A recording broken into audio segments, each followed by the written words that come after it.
Listen, we don't take walk-ins from people like you. Try the cheap motel down the street. The manager's voice sliced through the Grand Hotel lobby like a blade, each word dipped in arrogance. Guests stopped mid-conversation, turning to stare. Phones slipped out of pockets. A hush spread like wildfire. The black woman he insulted didn't flinch. She stood there, silent, composed, with the kind of power no one in that lobby had yet recognized. The hotel lobby glimmered like a palace, crystal chandeliers hanging from the high ceiling, marble floors polished to mirror shine, gold accents lining every wall. Guests bustled in evening gowns and tailored suits, their laughter echoing softly. Amid this luxury, a woman in a sleek black coat and pearls walked with elegance, dragging a designer suitcase. She didn't radiate wealth with flashy jewelry. Her aura was quieter, deeper. It was the aura of someone who had built everything herself, brick by brick, but when she approached the front desk, the manager's eyes narrowed. He didn't see dignity. He didn't see ownership. He saw a stereotype. She smiled politely. "I'd like to check in." The manager sneered, not bothering to look at the reservation system. He pushed the register aside, as though her touch might soil it. "You can't afford to stay here. There's a cheaper place a few blocks down. This hotel is for a higher class of guests." Gasps rippled behind her. A businessman chuckled under his breath. A family looked away, pretending not to see. The woman's jaw tightened. She said nothing, but her silence carried the weight of a storm about to break. As the crowd grew curious, the manager doubled down, raising his voice so the entire lobby could hear. "Security's on the way. You need to leave now." The humiliation wasn't subtle. It was meant to be public. Every receptionist at the desk looked down at their keyboards, too afraid to intervene. The bellhop shifted uncomfortably, gripping his cap.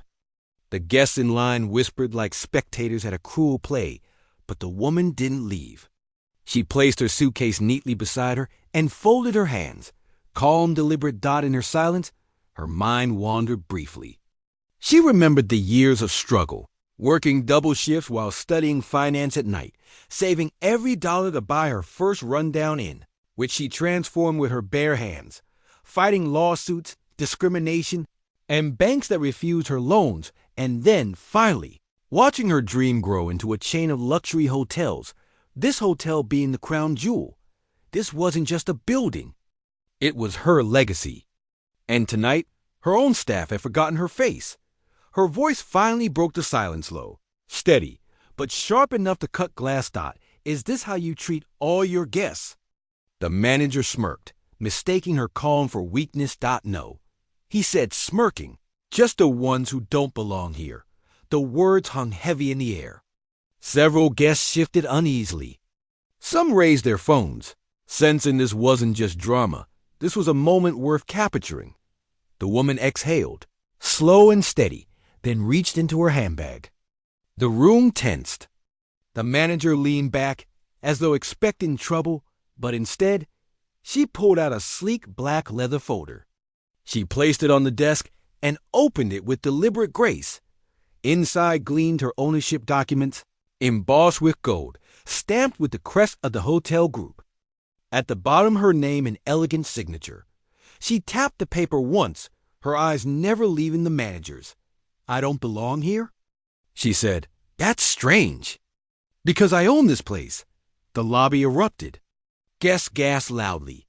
Phones rose higher, filming in disbelief. The receptionists behind the desk froze, their mouths falling open.